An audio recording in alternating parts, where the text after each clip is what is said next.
Thank you, friends, for coming today to the Extent Heritage Knowledge Cafe. Jim, you work in a few different spaces, but one of them, of course, is in Aboriginal cultural heritage management. How do you see the people-centeredness of the heritage you do? Often the most important things to Aboriginal communities are intangible values, nostalgic places associated with people and times.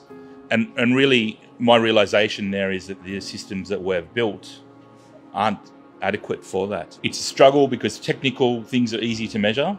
It's easy to put things that are on a list if they meet a certain criteria or a threshold.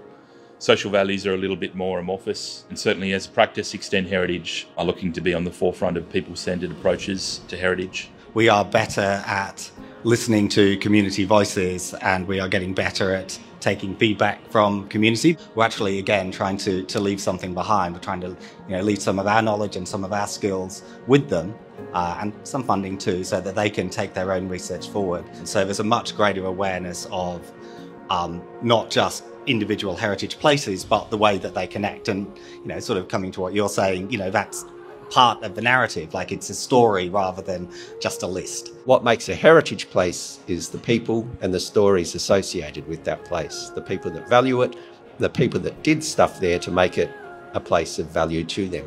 Thank you very much. Thank you.